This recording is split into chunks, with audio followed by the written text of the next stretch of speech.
இந்த 4 கதைகள் உன்னை கோடீஸ்வரன் ஆக்க போகுது. 4 ஸ்டோரிஸ் ஃப்ரம் பில்லியனர்ஸ். நீ தூங்கும் போது உன் பணம் உனக்காக வேலை செய்யலனா நீ என்றைக்குமே அமைதியா தூங்க மாட்ட. அதுதான் வாரன் பஃபெட் சொன்னது. ஆனா இன்னைக்கு நான் உனக்கு சொல்ல போறது இதை விட பெரிய 4 கதைகள். இந்த 4 கதைகளையும் கேட்டு முடிக்கிறதுக்குள்ள உன் மூளை வேற மாதிரி யோசிக்க ஆரம்பிச்சிடும். நம்பளையா? கடைசி வரைக்கும் கேளு, அப்புறம் உனக்கே தெரியும். இந்த வீடியோ உனக்கு 4 பில்லியனர்ஸ் கதைகளை வச்சு எப்படி உன்னோட பணத்தை வளர்க்கிறது, எப்படி உன்னோட எதிர்காலத்தை பாதுகாக்கிறது, எப்படி உன்னோட குடும்பத்துக்கு நிம்மதி கொடுக்கிறது அப்படின்னு சொல்ல போறேன். ஒவ்வொரு கதையும் வித்தியாசமான லெசன். இதுல ஒரு பில்லியனர் தன்னோட சொந்த அப்பா மேல கோர்ட்டுக்கு போயிருக்காரு. அந்த காரணம் தெரிஞ்சா உன் மனசு லேசா அதிரும். அதை நான் 3வது கதையில சொல்றேன். அதுக்கு முன்னாடி இந்த கதைகளை நீ ஸ்கிப் பண்ணாம கேளு. ஏன்னா ஒவ்வொரு கதையும் அடுத்த கதைக்கு ஒரு பாலம் மாதிரி இருக்கும். முதல் கதை, வாரன் பஃபெட்டோட ஐஸ்கிரீம் விற்பனையாளர். நாம் எல்லோரும் வாரன் பஃபெட் பத்தி கேள்விப்பட்டிருப்போம்.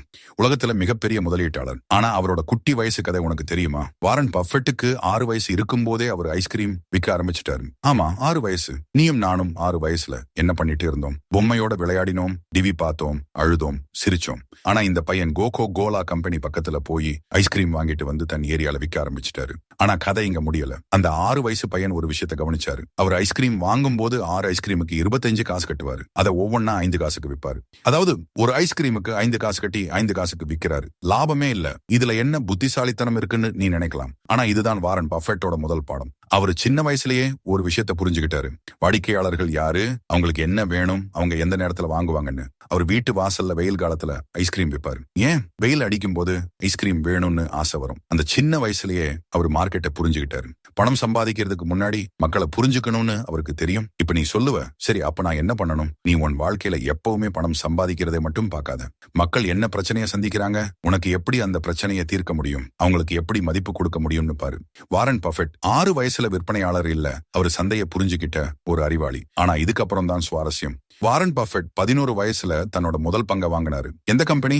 Cities Service. அவர் 3 ஷேர் வாங்கினாரு. ஒவ்வொன்றும் $38. அதாவது மொத்தம் $114. அவரோட அக்கா டோரிஸும் அதே ஷேரை வாங்கினாங்க. கொஞ்ச நாள் கழிச்சு அந்த ஷேர் விலை குறைஞ்சது $27. வாரன் பஃபெட் பயந்துட்டாரு. தன்னோட அக்கா கோவப்படுவாங்களான்னு பயந்தாரு. அவர் பொறுமையா காத்திருந்தாரு. விலை திரும்பவும் ஏறுது, $40. வாரன் பஃபெட் உடனே விற்றுட்டாரு. ஒவ்வொரு ஷேரும் $2 லாபம், மொத்தம் $6 லாபம். அவருக்கு சந்தோஷமா இருந்துச்சு. ஆனா அதுக்கப்புறம் என்ன நடந்துச்சுன்னு தெரியுமா? அதே ஷேர் விலை $200 மேல போயிருச்சு அவர் விற்றதுக்கு அப்புறம். அதை பார்த்தப்போ வாரன் பஃபெட் ஒரு முக்கியமான பாடம் கத்துக்கிட்டாரு, பொறுமை. அவரே பிற்காலத்துல சொல்லி இருக்கிறாரு, பங்குச்சந்தையில் பணத்தை விரைவாக வைத்து விரைவாக எடுப்பவனுக்கு லாபம் இல்ல, பொறுமையா காத்திருந்து நல்ல கம்பெனியில நீண்ட காலம் முதலீடு செய்பவனுக்கு தான் லாபம். இன்னைக்கு வாரன் பஃபெட்டோட செல்வம் $1,00,000 கோடி மேல. இத்தனையும் சம்பாதிக்கிறதுக்கு அவருக்கு எடுத்தது 70 வருஷத்துக்கு மேல. அவரோட செல்வத்துல 90% அவருக்கு 50 வயசுக்கு மேலதான் வந்தது.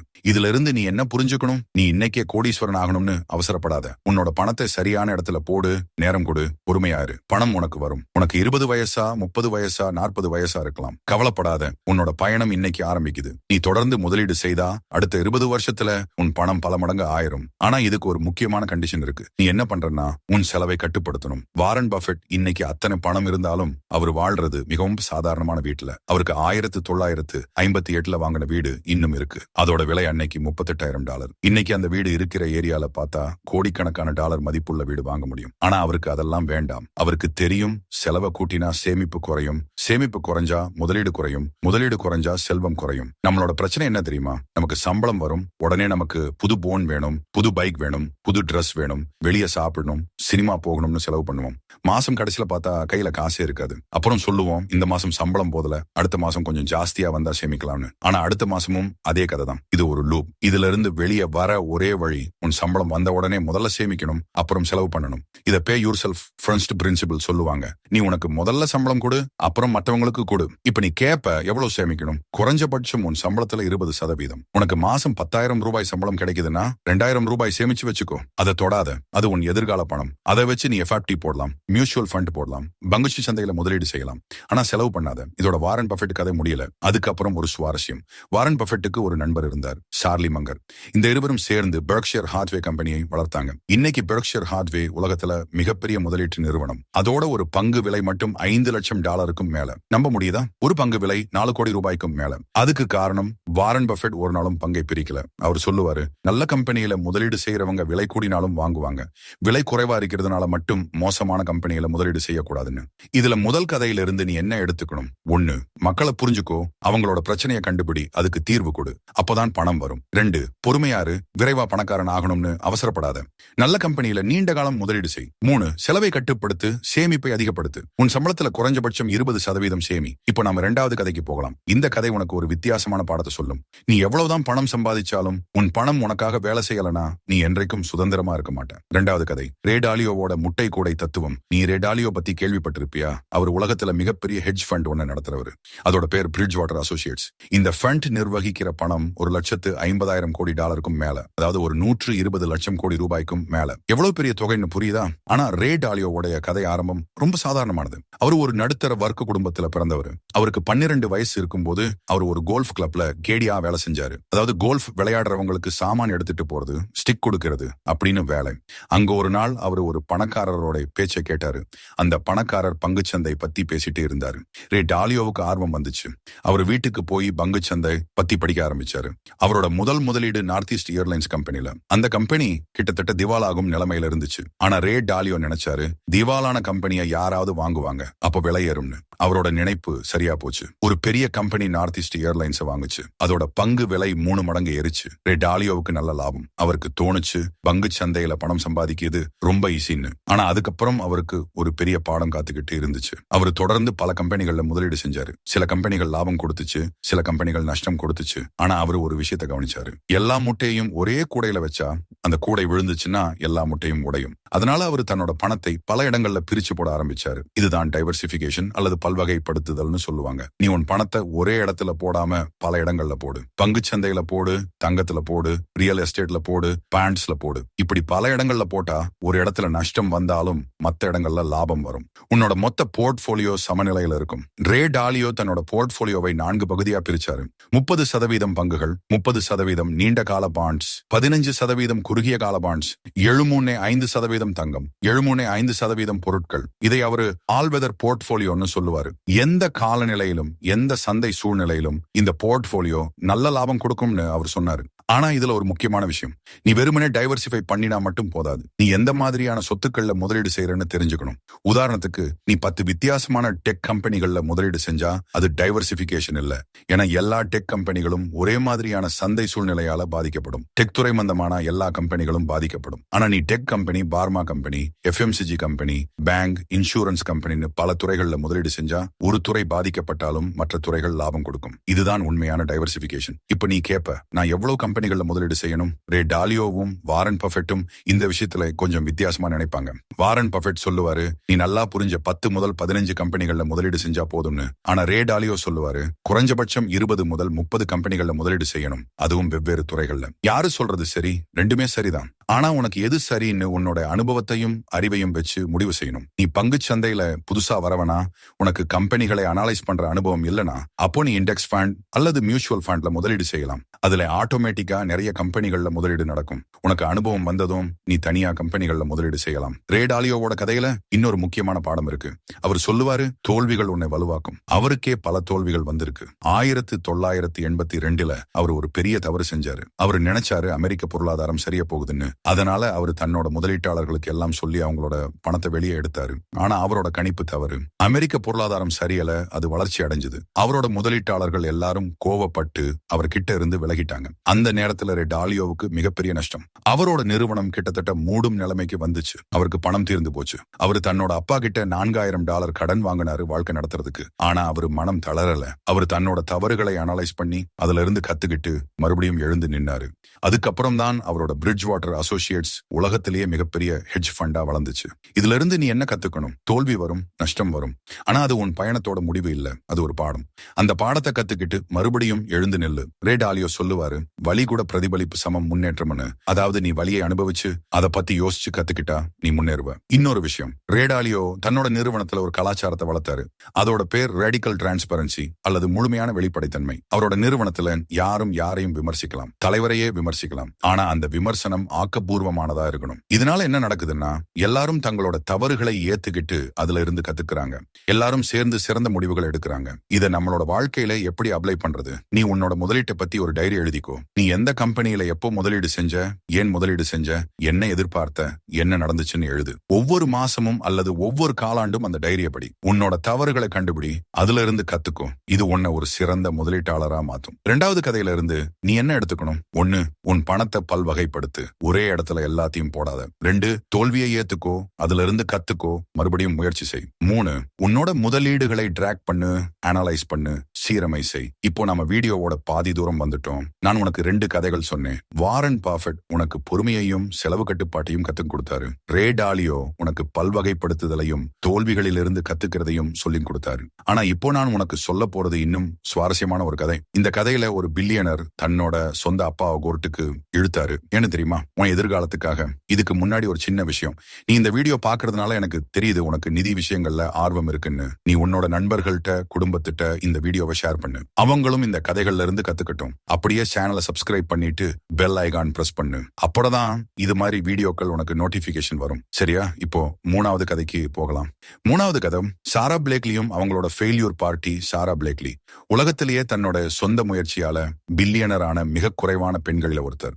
அவங்க ஸ்பான்க்ஸ்னு ஒரு கம்பெனி ஆரம்பிச்சாங்க. அந்த கம்பெனி பெண்களுக்கான உள்ளாடைகள் செய்யும். இன்னைக்கு அந்த கம்பெனியோட மதிப்பு $1 பில்லியன் மேல. ஆனா சாரா பிளேக்லியோட கதை ஆரம்பம் சுவாரஸ்யமானது.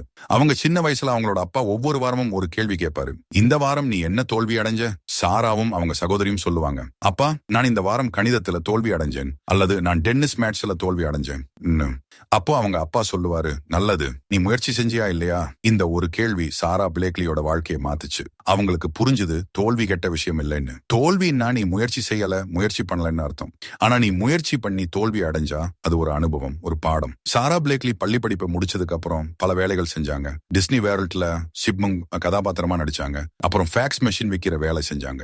7 வருஷம் அவங்க ஃபேக்ஸ் மெஷின் விற்பனையாளரா வேலை செஞ்சாங்க. வீட்டுக்கு வீடு போய் ஃபேக்ஸ் மெஷின் விற்க முயற்சி செஞ்சாங்க. பல தடவை கதவை மூடிட்டாங்க, பல தடவை வேண்டாம்னு சொன்னாங்க. ஆனா அவங்க மனம் தளரல. ஒரு நாள் அவங்களுக்கு ஒரு ஐடியா வந்துச்சு. பெண்கள் டைட்ஸ் அணியும் போது அவங்களோட கால்ல வரும் சுருக்கங்கள் வெளியே தெரியாம இருக்க ஏதாவது வழி இருக்கா? அவங்க நினைச்சாங்க டைட்ஸோட கால் பகுதியை கட்டினா அது உடம்புல சரியா பொருந்தும், சுருக்கங்கள் இருக்காதுன்னு. அவங்க தங்களோட சொந்த டைட்ஸ் எடுத்து கால் பகுதியை கட்டிட்டு அணிஞ்சு பார்த்தாங்க. அது சரியா வேலை செஞ்சது. அப்புறம் அவங்க ஒரு நிறுவனம் ஆரம்பிக்க முடிவு செஞ்சாங்க. ஆனா அவங்களுக்கு இது பத்தி எதுவுமே தெரியாது. எப்படி துணி தயாரிக்கிறது, எப்படி பேடன்ட் எடுக்கிறது, எப்படி விளம்பரம் செய்யறதுன்னு எதுவுமே தெரியாது. அவங்க தங்களோட சேமிப்பு பணம் $5000 எடுத்து இந்த பிசினஸ் ஆரம்பிச்சாங்க. முதல்ல அவங்க பல துணி தயாரிப்பு நிறுவனங்கள் கிட்ட போனாங்க. எல்லாரும் வேண்டான்னு சொன்னாங்க. இது வேலை செய்யாது, யார் இதை வாங்குவாங்க, உனக்கு அனுபவமே இல்லைன்னு எல்லாரும் சொன்னாங்க. ஆனா சாரா விடல. 2 வருஷம் அவங்க முயற்சி செஞ்சாங்க. கடைசியா ஒரு துணி ஆலை சம்மதிச்சுது. அந்த ஆலை உரிமையாளருக்கு 3 பொண்ணுங்க இருந்தாங்க. அவருக்கு சாராவோட ஐடியா பிடிச்சது. அவர் சாராவுக்கு உதவி செஞ்சாரு. அப்புறம் சாரா தயாரிப்பை பல கடைகள் கிட்ட கொண்டு போனாங்க. எல்லா கடைகளும் வேண்டாம்னு சொன்னாங்க. ஆனா சாராவுக்கு ஒரு புத்திசாலித்தனமான ஐடியா வந்துச்சு. அவங்க நேர்மையா கடை உரிமையாளர்கள் கிட்ட போய் தங்களோட தயாரிப்பை கழிவறையில இருந்து எப்படி பயன்படுத்துறதுன்னு காட்டுனாங்க. அவங்க முன்னாடியும் பின்னாடியும் எப்படி தெரியுதுன்னு காட்டுனாங்க. நைமன் மார்கஸ் கடை இதை பார்த்து சாராவோட தயாரிப்பை வாங்க சம்மதிச்சது. அதுக்கப்புறம் சாரா ஓப்ரா வின்ஃப்ரி ஷோல அவங்களோட தயாரிப்பை விளம்பரம் செய்ய முயற்சி செஞ்சாங்க. அது சக்சஸ் ஆச்சு. ஓப்ரா சாராவோட தயாரிப்பை ஃபேவரட் திங்ஸ் லிஸ்ட்ல சேர்த்தாங்க. அன்னைக்கு முதல் 4 மணி நேரத்துல ஸ்பான்க்ஸ் வெப்சைட் கிராஷ் ஆச்சு. அத்தனை ஆர்டர்கள் வந்துச்சு. முதல் வருஷத்திலேயே சாரா $4 மில்லியன் விற்பனை செஞ்சாங்க. ஆனா கதை இங்க முடியல. சாரா பிளேக்லி ஒரு முக்கியமான விஷயத்தை செஞ்சாங்க. அவங்க ஸ்பான்க்ஸ் கம்பெனியோட 100% பங்கையும் தங்களோட கையில வச்சுக்கிட்டாங்க. அவங்க வெளி முதலீட்டாளர்கள் கிட்ட போகல, அவங்க கடன் வாங்கல. அவங்க தங்களோட சொந்த பணத்திலையும் கம்பெனியோட லாபத்திலையும் பிசினஸ் வளர்த்தாங்க. இதனால என்ன நடந்துச்சுன்னா அவங்களுக்கு 100% கட்டுப்பாடு இருந்துச்சு. அவங்க எப்படி வேணும்னாலும் பிசினஸ் நடத்த முடிஞ்சது. 2012 சாரா பிளேக்லி உலகத்திலேயே தன்னோட சொந்த முயற்சியால பில்லியனரான மிக குறைவான பெண்கள்ல ஒருத்தரா மாறினாங்க. ஃபோர்ப்ஸ் பத்திரிகை அவங்களை உலகத்துல மிகவும் சக்தி வாய்ந்த பெண்கள்ல ஒருத்தரா தேர்ந்தெடுத்துச்சு. ஆனா சாரா பிளேக்லியோட உண்மையான வெற்றி அவங்க சம்பாதிச்ச பணம் இல்ல, அவங்க கத்துக்கிட்ட பாடம் தான். அவங்க சொல்லுவாங்க, தோல்வியை கொண்டாடுங்க. தோல்வின்னா நீங்க முயற்சி செய்றீங்கன்னு அர்த்தம். முயற்சி செய்யாம இருக்கிறது தான் உண்மையான தோல்வி. அவங்க தங்களோட நிறுவனத்துல ஃபெயில்யூர் பார்ட்டி ஒண்ணு நடத்துவாங்க. யாராவது பெரிய தவறு செஞ்சா அல்லது தோல்வி அடைஞ்சா அவங்க அதை கொண்டாடுவாங்க. ஏன்னா அவங்க முயற்சி செஞ்சாங்க, அவங்க ரிஸ்க் எடுத்தாங்க, அவங்க கத்துக்கிட்டாங்க. இப்போ நீ கேப்ப, இதுல இருந்து நான் என்ன கத்துக்கணும்? பல விஷயங்கள் இருக்கு. 1, தோல்விக்கு தோல்விக்கு பயப்படாத. தோல்வினா நீ முயற்சி செய்யறதோட அடையாளம். முயற்சி செய்ய, தோல்வி அடை, கத்துக்கோ, மறுபடியும் முயற்சி செய். 2, உன் பிசினஸ் அல்லது முதலீட்டுல கட்டுப்பாடு வச்சுக்கோ. எல்லாரோட ஆலோசனையையும் கேட்காத. உன் புத்தியை நம்பு. 3, நீ புரிஞ்ச துறையில வேலை செய். சாரா பிளேக்லி பெண்களுக்கான தயாரிப்பை செஞ்சாங்க. ஏன்னா அவங்க ஒரு பெண், அவங்களுக்கு பெண்களோட பிரச்சனை தெரியும். நீயும் அதே மாதிரி உனக்கு நல்லா தெரிஞ்ச விஷயத்துல வேலை செய். 4, பேஷன்ஸ் வச்சுக்கோ. சாரா பிளேக்லி 2 வருஷம் போராடினாங்க. ஆனா அவங்க விடல. நீயும் உடனடியா ரிசல்ட் எதிர்பார்க்காத. நீண்ட காலத்துல நினை. 5, உன் பணத்தை கவனமா செலவு செய். சாரா பிளேக்லி $5000 ஒரு $1 பில்லியன் கம்பெனி ஆரம்பிச்சாங்க. அதுக்கு காரணம் அவங்க ஒவ்வொரு காசையும் கவனமா செலவு செஞ்சாங்க. அவங்க தேவையில்லாத விஷயங்கள்ல பணம் வீணடிக்கல. இப்ப நான் உனக்கு சொல்ல போறது சாரா பிளேக்லியும் அவங்களோட அப்பாவும் நடந்த உண்மையான கதை. உண்மையில சாரா தங்களோட அப்பாவை கோர்ட்டுக்கு இழுக்கல. ஆனா அவங்களோட அப்பா அவங்களுக்கு கத்துக் கொடுத்த பாடம் மிக முக்கியமானது. அவங்களோட அப்பா சொல்லி கொடுத்தாரு, தோல்வி ஒரு விருதுன்னு. அதனாலதான் சாரா தைரியமா ரிஸ்க் எடுத்தாங்க, தோல்வி அடைஞ்சாங்க, கத்துக்கிட்டாங்க, இறுதியில வெற்றி பெற்றாங்க. நம்மளோட சமூகத்துல என்ன பிரச்சனைனா, நம்ம தோல்வியை ஒரு தர்ம சங்கடமா பாக்குறோம். யாராவது தோல்வி அடைஞ்சா அடடா பாவம் அவர் ஃபெயில் ஆயிட்டாருன்னு சொல்லுவோம்.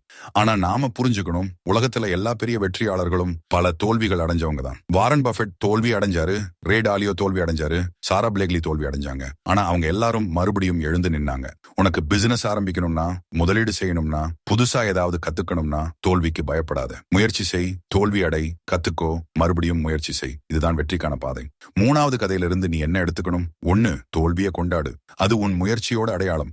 2, உன் பிசினஸ்ல கட்டுப்பாடு வச்சுக்கோ, தேவையில்லாம கடன் வாங்காத. 3, உனக்கு நல்லா தெரிஞ்ச துறையில வேலை செய், உன் அனுபவத்தை பயன்படுத்து. 4, பொறுமையாரு, உடனடி வெற்றி எதிர்பார்க்காத. 5, ஒவ்வொரு காசையும் கவனமா செலவு செய். 4வது கதை, ஜெஃப் பெசோஸோட டே 1 மனநிலை. இப்போ கடைசி கதை. இந்த கதை உன் மனசை முழுசா மாத்த போகுது. இது ஜெஃப் பெசோஸோட கதை. அமேசான் நிறுவனர், உலகத்திலேயே மிகவும் பணக்காரர்கள்ல ஒருத்தர். ஆனா அவரோட கதை மிகவும் சுவாரஸ்யமானது. 1994 ஜெஃப் பெசோஸ் நியூயார்க்ல ஒரு ஹெட்ஜ் ஃபண்ட்ல வேலை செஞ்சாரு. அவருக்கு நல்ல சம்பளம் கிடைச்சது, நல்ல பதவி இருந்துச்சு. ஆனா ஒரு நாள் அவர் ஒரு ஸ்டேட்டிஸ்டிக் படிச்சாரு. இன்டர்நெட் பயன்பாடு வருஷத்துக்கு 2300% வளர்றதா. அவருக்கு ஒரு ஐடியா வந்துச்சு, இன்டர்நெட்ல புத்தகம் விற்கலாம்னு. அவரு தன்னோட பாஸ் கிட்ட போய் ரிசைன் லெட்டர் கொடுக்க போனாரு. அவரோட பாஸ் சொன்னாரு, ஜெஃப் இது நல்ல ஐடியா தான், ஆனா உனக்கு ஏற்கனவே நல்ல வேலை இருக்கு, இதை ஏன் ரிஸ்க் பண்ற? ஜெஃப் பெசோஸ் சொன்னாரு, நான் 80 வயசுல இருக்கும்போது திரும்பி பார்க்கும்போது நான் இந்த வாய்ப்பை விட்டுட்டேன்னு வருத்தப்படணும்னு நான் விரும்பல. அவர் வேலையை விட்டுட்டு ஷியாட்டிலுக்கு போனாரு. ஏன் ஷியாட்ல?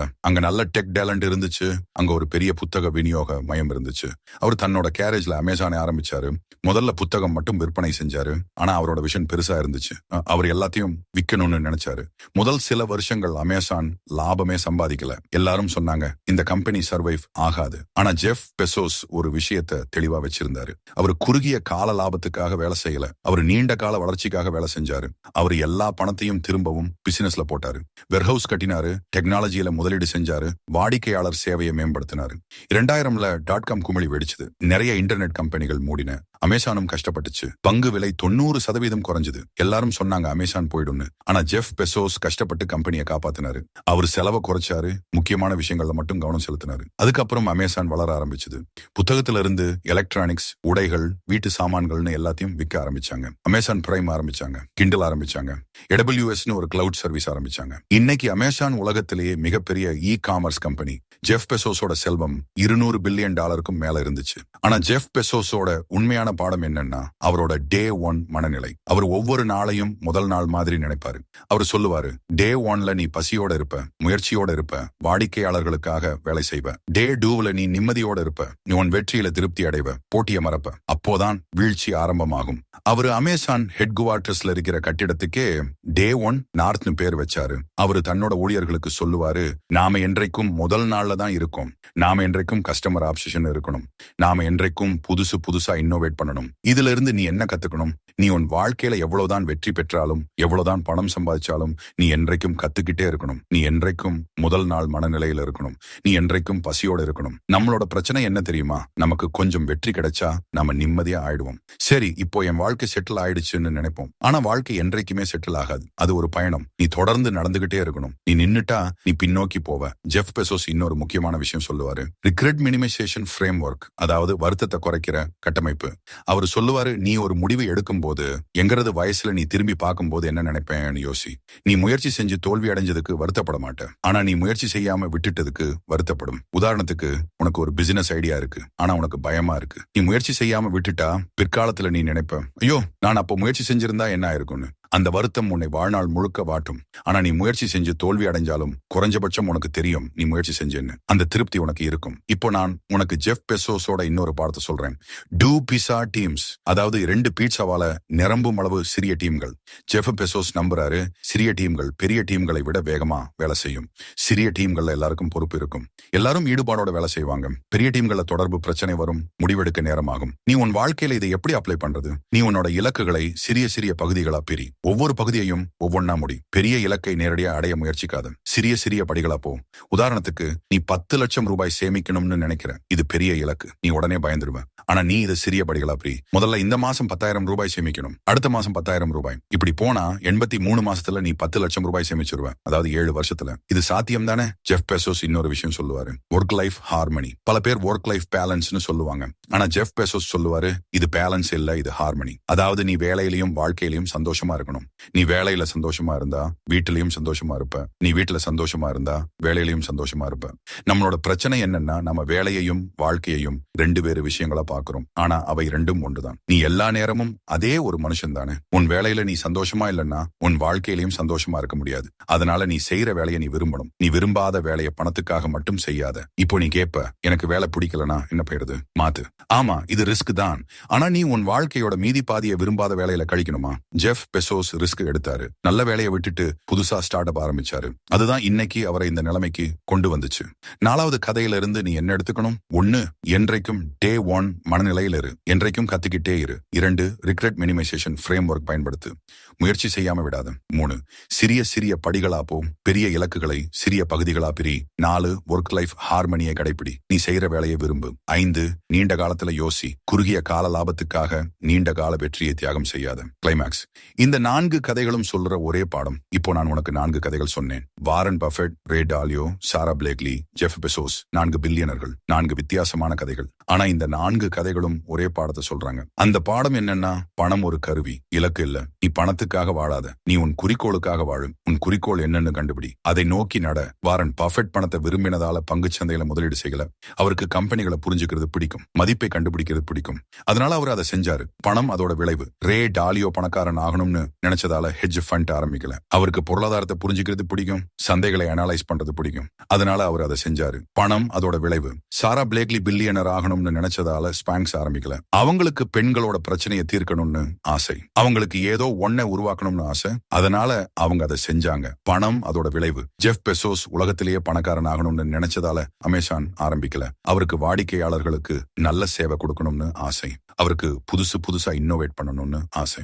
அதனால அவரு அதை செஞ்சாரு. பணம் அதோட விளைவு. நீ புரிஞ்சுக்கணும், பணம் ஒரு இலக்கு இல்ல, பணம் ஒரு கருவி. நீ உன் வாழ்க்கையில என்ன செய்யணும்னு முடிவு செய், அதை நோக்கி நட. பணம் தானாவே உன்னை தேடி வரும். ஆனா இன்னைக்கு நம்மளோட பிரச்சனை என்னன்னா, நம்ம பணத்தையே இலக்காக வச்சுட்டோம். எனக்கு 1 கோடி ரூபாய் வேணும்னு சொல்றோம். சரி, 1 கோடி ரூபாய் வந்துச்சுன்னு வச்சுக்கோ. அப்புறம் என்ன செய்வ? எனக்கு 10 கோடி வேணும்னு சொல்லுவேன். இது ஒரு முடிவில்லாத பயணம். நீ என்றைக்குமே திருப்தி அடைய மாட்ட. ஆனா நீ உன் குறிக்கோளை தெளிவா வச்சுக்கோ. உதாரணத்துக்கு, எனக்கு என் சொந்த பள்ளி ஆரம்பிக்கணும், 7 குழந்தைகளுக்கு இலவசமா கல்வி கொடுக்கணும்னு நினைக்கிறேன். இது ஒரு தெளிவான குறிக்கோள். இதுக்கு பணம் வேணும். எவ்வளவு? 20 லட்சம் ரூபாய் வேணும்னு வச்சுக்கோ. சரி, இப்போ நீ உன்னோட குறிக்கோளை நோக்கி நடக்கிற. நீ வேலை செய்து சேமிச்சு முதலீடு செஞ்சு 20 லட்சம் ரூபாய் சம்பாதிக்கிற. அப்புறம் பள்ளி ஆரம்பிக்கிற.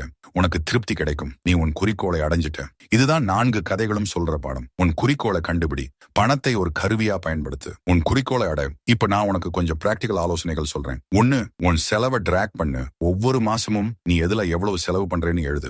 ஒரு நோட் புக் வச்சுக்கோ அல்லது ஒரு ஆப் பயன்படுத்து. இன்னைக்கு காபிக்கு 50 ரூபாய் கட்டுன, எழுது. பஸ் டிக்கெட்டுக்கு 15 ரூபாய் கட்டுன, எழுது. எல்லாத்தையும் எழுது. மாசம் கடைசியில பாரு எங்க எவ்வளவு பணம் போகுதுன்னு. அப்பதான் உனக்கு புரியும் எங்க தேவையில்லாம பணம் வீணாகுதுன்னு. 2, உன் சம்பளத்துல 20% சேமி. இது மிக முக்கியம். எவ்வளவு வேணும்னாலும் சம்பாதிக்கலாம். ஆனா நீ சேமிக்கலனா அது எல்லாம் வீணு. உன் சம்பளம் வந்த உடனே முதல்ல 20% எடுத்து தனியா வச்சுடு. அதை தொடாத. அது உன் எதிர்கால பணம். 3, எமர்ஜென்சி ஃபண்ட் வச்சுக்கோ. உனக்கு திடீர்னு ஏதாவது பிரச்சனை வந்தா என்ன செய்வ? வேலை போயிடுச்சுன்னா, உடம்பு சரியில்லைனா, அப்போ பணம் எங்க இருந்து வரும்? அதனால குறைஞ்சபட்சம் 6 மாச செலவுக்கான பணத்தை எமர்ஜென்சி ஃபண்டா வச்சுக்கோ. இது உனக்கு நிம்மதி கொடுக்கும். 4, கடனை தவிர்க்க முயற்சி செய். கடன் ஒரு சங்கிலி மாதிரி.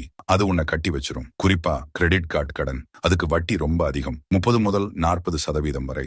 நீ கிரெடிட் கார்டுல செலவு பண்ணுன அடுத்த மாசம் முழுசா கட்டிடு. நீ கட்டாம விட்டுட்டா வட்டி உன்னை சாப்பிடும். ஹோம் லோன், எஜுகேஷன் லோன் மாதிரி நல்ல கடன் வாங்கலாம். ஆனா தேவையில்லாத விஷயங்களுக்கு கடன் வாங்காத. 5 முதலீட்டை ஆரம்பி. நீ சேமிக்கிற பணத்தை வெறுமனே வங்கியில FD போடாத. FD வட்டி மிக குறைவு, பணவீக்கத்தை கூட தாண்டாது. உன் பணத்தை மியூச்சுவல் ஃபண்ட், பங்குச்சந்தை, தங்கம்னு பல இடங்கள்ல முதலீடு செய். ஆனா முதலீடு செய்யறதுக்கு முன்னாடி கத்துக்கோ. புத்தகங்கள் படி, வீடியோக்கள் பாரு, நல்லா புரிஞ்சுக்கிட்டு முதலீடு செய். வெறும் நீண்ட கால கண்ணோட்டமும் வச்சுக்கோ. உடனடியா பணக்காரனாக நினைக்காத. பொறுமையாயிரு. உன் முதலீட்டுக்கு நேரம் கொடு. குறைஞ்சபட்சம் 5 வருஷம், 10 வருஷம், 20 வருஷம். அப்பதான் கம்பவுண்ட் இன்ட்ரெஸ்ட் உன்னோட நண்பனா மாறும். 7 தொடர்ந்து கத்துக்கிட்டே இரு. நிதி விஷயங்கள் பத்தி தொடர்ந்து கத்துக்கோ. புத்தகங்கள் படி. நான் உனக்கு 2 புத்தகங்களை ரெக்கமெண்ட் பண்றேன். முதல்ல rich dad poor dad by Robert Kiyosaki. இந்த புத்தகமும் உனக்கு பணம் பத்தின மனநிலையை மாத்தும். பணம் எப்படி வேலை செய்யுதுன்னு புரியும். அப்புறம் the psychology of money by Morgan Housel. இந்த புத்தகமும் உனக்கு பணத்தோட உளவியல் பக்கத்தை சொல்லும். மனுஷங்க ஏன் பணம் விஷயத்துல தவறான முடிவுகள் எடுக்கிறாங்கன்னு புரியும். இந்த 2 புத்தகங்களோட லிங்க்ஸையும் நான் டிஸ்கிரிப்ஷன்ல போட்டிருக்கேன். படிச்சு பாரு. 8 உன் குறிக்கோளை எழுது. உன் வாழ்க்கையின் குறிக்கோள் என்ன? அதை எழுது. தெளிவா எழுது. அது வெறும் பணக்காரன் ஆகணும்னு இருக்கக்கூடாது. நான் என் சொந்த வீடு வாங்கணும், நான் என் பொண்ணுக்கு நல்ல கல்வி கொடுக்கணும், நான் என் பெற்றோருக்கு நல்ல வாழ்க்கை கொடுக்கணும்னு தெளிவா இருக்கணும். அப்போதான் நீ அந்த குறிக்கோளை நோக்கி நடக்க முடியும். 9 உன் ஹெல்த்தை கவனிப்பணம் எதுக்கு? நல்ல வாழ்க்கை வாழ்றதுக்கு தானே. ஆனா நீ உடம்புல கவனிக்காம நோஞ்சு போயிட்டா அத்தனை பணமும் மருத்துவமனைக்கு போயிடும். அதனால உன் உடம்ப கவனி. சரியான நேரத்துக்கு சாப்பிடு, உடற்பயிற்சி செய், நல்லா தூங்கு. ஹெல்த் இஸ் வெல்த்னு சொல்லுவாங்கல்ல, அது 100% உண்மை. 10 உன்னை சுத்தி இருக்கிறவங்களை கவனி. நீ யாரோட நேரம் செலவு செய்யறேன்னு ரொம்ப முக்கியம். நீ எப்பவும் நெகட்டிவ் மனுஷங்களோட இருந்தா நீயும் நெகட்டிவ் ஆயிடுவ. நீ பாசிட்டிவ் மனுஷங்களோட இருந்தா நீயும் பாசிட்டிவ் ஆகுவ. உன் இலக்குகளை சப்போர்ட் பண்ற மனுஷங்களோட நேரம் செலவு செய். உன்னை கீழே இழுக்கிற மனுஷங்களை தவிர. சரி நண்பா, நாம 4 கதைகளையும் பார்த்தோம். வாரன் பஃபெட் நமக்கு பொறுமையையும் செலவு கட்டுப்பாட்டையும் கத்துக் கொடுத்தாரு. ரே டாலியோ நமக்கு பல்வகைப்படுத்துதலையும் தோல்விகள்ல இருந்து கத்துக்கிறதையும் சொல்லிக் கொடுத்தாரு. சாரா பிளேக்லி நமக்கு தோல்வியை கொண்டாடவும் ரிஸ்க் எடுக்கவும் சொல்லி கொடுத்தாங்க. ஜெஃப் பெசோஸ் நமக்கு டே மனநிலையையும் நீண்ட கால சிந்தனையையும் சொல்லி கொடுத்தாரு. ஆனா எல்லாத்துக்கும் மேல இந்த 4 பேரும் நமக்கு ஒரே விஷயத்த சொல்றாங்க. பணம் ஒரு கருவி, இலக்கு இல்ல. உன் குறிக்கோளை கண்டுபிடி, அதை நோக்கி நட. பணம் தானாவே வரும். நீ இன்னைக்கு இருக்கிற இடத்துல இருந்து நாளைக்கு எங்க போகணும்னு முடிவு செய். அந்த பாதையில் நட. தடைகள் வரும், தோல்விகள் வரும், சவால்கள் வரும். ஆனா நீ தொடர்ந்து முயற்சி செய். ஒரு நாள் நீயும் உன் கதையை சொல்லுவ. உனக்கு 20 வயசா இருக்கலாம், 30 வயசா இருக்கலாம், 40 வயசா இருக்கலாம், 50 வயசா இருக்கலாம். ஆனா ஒண்ணு மட்டும் நினைவுல வச்சுக்கோ. ஆரம்பிக்க தாமதமான நேரம்னு ஒண்ணு இல்ல. இன்னைக்கே ஆரம்பி. இந்த நிமிஷமே ஆரம்பி. உன் செலவை டைரக்ட் பண்ண ஆரம்பி. சேமிக்க ஆரம்பி. முதலீடு செய்ய ஆரம்பி. கத்துக்க ஆரம்பி. நான் இந்த வீடியோவை எடுக்க ரொம்ப நேரம் எடுத்துக்கிட்டேன். ஸ்கிரிப்ட் எழுதினேன், ரிசர்ச் பண்ணினேன், ரெக்கார்ட் பண்ணினேன், எடிட் பண்ணினேன். எல்லாம் ஒரே காரணத்துக்காக, உனக்கு உதவணும்னு, உன் வாழ்க்கையில ஒரு மாற்றத்தை உண்டாக்கணும்னு. இந்த வீடியோ உனக்கு பிடிச்சிருந்தா லைக் பண்ணு. உன் நண்பர்கள் கிட்டையும் குடும்பத்துக்கிட்டையும் ஷேர் பண்ணு. அவங்களும் இந்த பாடத்தை கத்துக்கிட்டோம். இப்போ நீ இந்த வீடியோவை பார்த்துட்ட, நல்லது. ஆனா இது போதாது. நீ ஆக்ஷன் எடுக்கணும். இந்த வீடியோவை பார்த்துட்டு மறந்துடாத. இன்னைக்கே ஒரு நோட் புக் எடு. உன் இலக்குகளை எழுது. உன் செலவுகளை எழுத ஆரம்பி. உன் சேமிப்பு பணத்தை முதலீடு செய்ய பிளான் பண்ணு. ஒரு புத்தகம் வாங்கி படிக்க ஆரம்பி. இன்னும் ஒரு விஷயம், கீழே கமெண்ட்ஸ்ல உன் கதையை ஷேர் பண்ணு. உனக்கு என்ன இலக்கு இருக்கு? நீ என்ன சவால்களை எதிர்கொள்ற? நீ என்ன கத்துக்கிட்டே? எல்லாத்தையும் எழுது. அப்பதான் நாம எல்லாரும் ஒருத்தர் கிட்ட இருந்து ஒருத்தர் கத்துக்க முடியும். நம்ம ஒரு கம்யூனிட்டி மாதிரி இருக்கோம். ஒருத்தர் உதவிக்கு ஒருத்தர் இருக்கோம். உனக்கு இந்த மாதிரி வீடியோக்கள் பிடிச்சிருந்தா சேனலை சப்ஸ்கிரைப் பண்ணு. பெல் ஐகான் பிரஸ் பண்ணு. அப்பதான் இது மாதிரி வீடியோக்கள் வரும்போது உனக்கு நோட்டிபிகேஷன் வரும். நான் வாரம் ஒரு தடவை இது மாதிரி வீடியோக்கள் போடுவேன். நிதி, வாழ்க்கை, வெற்றி எல்லாத்தையும் பத்தி. ஒரு கடைசி விஷயம், நான் ரெக்கமெண்ட் பண்ண 2 புத்தகங்களோட லிங்க்ஸையும் டிஸ்கிரிப்ஷன்ல போட்டிருக்கேன். Rich dad poor dad and the psychology of money. இந்த 2 புத்தகங்களையும் நீ படிச்சா உன் வாழ்க்கை நிச்சயமா மாறும். நான் சொல்றது நம்பு. நானே இந்த புத்தகங்களை படிச்சு என்னோட வாழ்க்கையில பெரிய மாற்றங்களை செஞ்சிருக்கேன். நீயும் படிச்சு பாரு. சரி நண்பா, இன்னைக்கு இத்தோடு முடிக்கிறேன். இந்த வீடியோவை கடைசி வரைக்கும் பார்த்ததுக்கு ரொம்ப நன்றி. உன்னோட நேரம் ரொம்ப விலை மதிப்பு. அதை என்கிட்ட செலவு செஞ்சதுக்கு நன்றி. நீ உன் வாழ்க்கையில பெரிய வெற்றிகளை சாதிக்குவேன்னு நான் நம்புறேன். உன்னால முடியும். நம்பு உன்னை. முயற்சி செய். தோல்வி அடை. கத்துக்கோ. மறுபடியும் முயற்சி செய். வெற்றி நிச்சயம் உனதுதான். நான் அடுத்த வீடியோவில் உன்னை சந்திக்கிறேன். அது வரைக்கும் பத்திரமா இரு. உன்னை கவனி. உன் குடும்பத்தை கவனி. உன் பணத்தை கவனி. Peace and thank you.